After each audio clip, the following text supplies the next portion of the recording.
Assalamualaikum warahmatullahi wabarakatuh. Selamat datang di SMP Negeri 14 Binjai. Kami berkomitmen untuk mengembangkan pemahaman teknologi kepada peserta didik. SMP Negeri 14 Binjai memiliki 429 peserta didik, yang mana memiliki minat dan kebutuhan belajar yang berbeda-beda.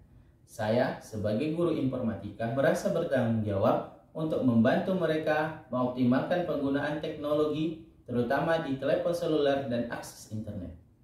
Di awal semester, saya memberikan survei kepada 100 orang peserta didik, yang mana survei tersebut berisikan tentang durasi penggunaan telepon seluler, akses internet, dan minat khusus dalam teknologi.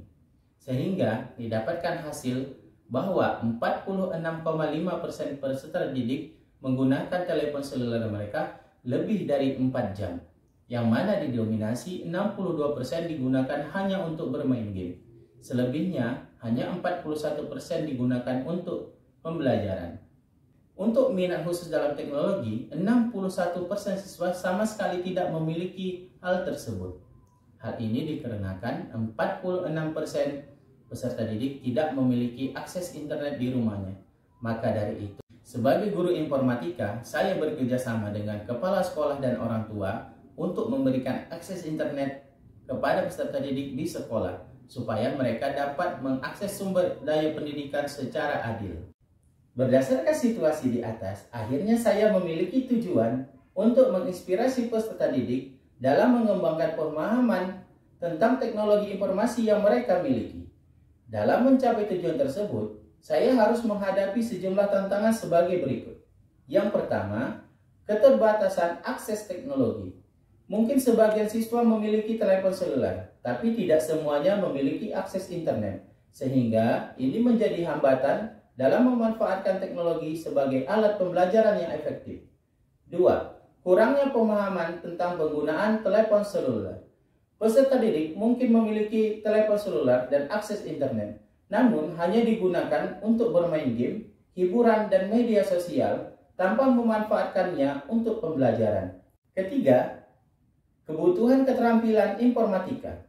Selain masalah akses, ada juga masalah keterampilan informatika yang perlu ditingkatkan, seperti penggunaan aplikasi produktivitas dan pemahaman tentang etika digital. 4. Keterbatasan ruang kreatif.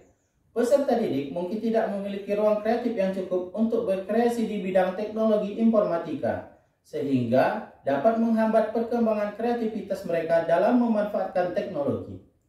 Yang kelima, kurangnya kesadaran akan keamanan digital. Salah satu aspek penting dalam penggunaan teknologi oleh peserta didik adalah keamanan digital. Dalam dunia yang semakin terhubung secara digital, penting untuk mengajarkan peserta didik tentang risiko dan kebijakan keamanan online. Berdasarkan tantangan di atas, saya harus dapat memberikan panduan yang tepat, mengembangkan sumber daya yang memadai, dan memastikan bahwa setiap peserta didik memiliki kesempatan yang sama untuk memanfaatkan potensi teknologi informasi. Dengan demikian, kita dapat memastikan bahwa peserta didik memiliki pemahaman yang baik tentang teknologi, baik itu dalam konteks lokal maupun global, dan dapat mengintegrasikannya dalam pembelajaran mereka dengan bijak. Untuk menghadapi tantangan tersebut, saya mengadopsi strategi gugat saja, guna gadget secara bijak dalam proses pembelajaran, di mana saya memperbolehkan peserta didik untuk membawa telepon seluler mereka ke sekolah, tentunya dengan beberapa ketentuan, sehingga bisa memanfaatkan hal tersebut baik secara pemahaman dan keterampilan teknologi dalam mencari sumber informasi yang sesuai dengan materi yang diajarkan. Ada beberapa hal yang saya lakukan untuk menerapkan strategi gugat saja. Yang pertama, saya mendesain kelas informatika rasa laboratorium. Saya merancang ruang kelas seperti laboratorium teknologi. Saya memaksimalkan fasilitas sekolah seperti komputer, printer, akses internet, proyektor, bahkan poster-poster tentang teknologi terkini, dan juga proyek-proyek peserta didik sebelumnya yang telah didesain agar menciptakan lingkungan yang menarik bagi mereka. Yang kedua, pemetaan minat teknologi.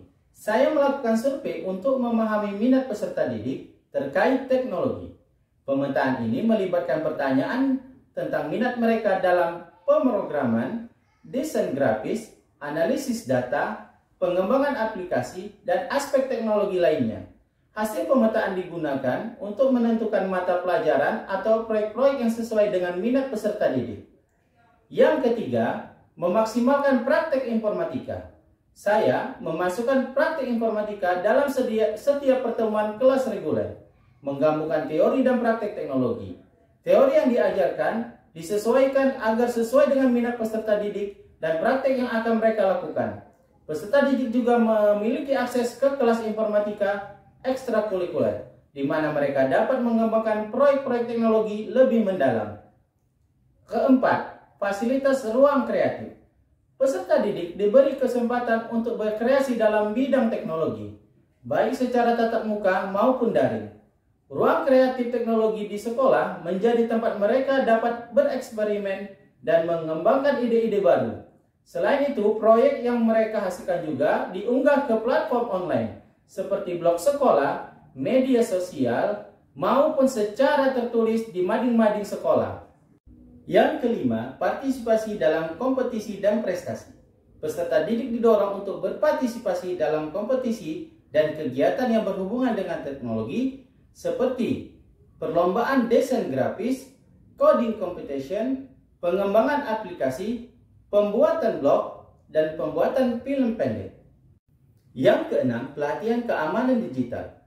Kami menyelenggarakan sesi pelatihan keamanan digital secara berkala di kelas informatika. Dalam sesi-sesi ini, kami membahas berbagai aspek keamanan online, termasuk cara menjaga informasi pribadi, mengidentifikasi penipuan online, dan mengenali tanda-tanda bahaya dalam dunia maya. Dalam aplikasi Padi Kapas, kami memasukkan modul khusus tentang keamanan digital. Mereka, peserta didik, dapat mengakses materi ini secara mandiri dan memahami pentingnya menjaga keamanan data mereka saat menggunakan teknologi. Yang ketujuh, penggunaan dan pengembangan aplikasi Padi Kapas, yaitu pembelajaran berdiferensiasi dan karakter Pancasila.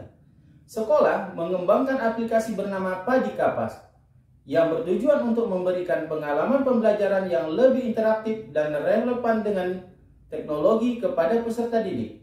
Aplikasi ini telah menjadi salah satu inovasi utama dalam meningkatkan pemahaman teknologi peserta didik di sekolah. Adapun fitur-fitur utama dari Padi Kapas meliputi pembelajaran, absensi, e-book, asesmen dan tugas, yang mana fitur-fitur tersebut dapat menampung gaya dan minat belajar peserta didik yang berbeda-beda. Dengan diterapkannya strategi gugat saja, didapatlah hasil sebagai berikut. Pertama, peningkatan kemampuan teknologi. Walaupun peserta didik tidak mencapai tingkat mahir, namun mereka memperoleh pemahaman dan keterampilan yang signifikan. Yang kedua, motivasi belajar yang tinggi. Di awal survei, kami menemukan 62% penggunaan telepon seluler hanya untuk bermain game. Namun, di survei yang selanjutnya, turun menjadi 10% saja. Yang mana untuk pembelajaran yang awalnya 41% naik menjadi 90%. Yang ketiga, pengetahuan yang ditingkatkan. Awalnya siswa tidak memiliki minat khusus dalam teknologi, yaitu sebanyak 61%. Namun di survei berikutnya, terjadi peningkatan 55%, peserta didik meminati desain grafis. Dengan adanya fasilitas ruang kreatif dan teknologi yang terdapat di sekolah, membuat saya tertarik dalam kegiatan pembuatan brosur dan pembuatan blog. Yang keempat, fasilitas ruang kreatif. Dengan adanya fasilitas ruang kreatif, siswa dapat mengembangkan proyek-proyek teknologi inovatif. Yang kelima, partisipasi dalam kompetisi. Peserta didik lebih percaya untuk mengikuti berbagai kompetisi di bidang teknologi. Yang keenam, kesadaran keamanan digital. Facebook saya pernah diretas orang. Dengan belajar keamanan digital, saya lebih waspada dalam menjaga semua akun media sosial saya. Yang ketujuh, penggunaan dan pengembangan aplikasi Padi Kapas. Dengan adanya aplikasi Padi Kapas dari sekolah, membuat saya bisa memilih materi pembelajaran, bahkan tugas sesuai dengan gaya dan minat belajar saya. 66 peserta didik mengatakan aplikasi tersebut sangat menarik, dan 95% peserta didik mengatakan aplikasi Padi Kapas dapat menampung gaya dan minat belajar mereka yang berbeda-beda.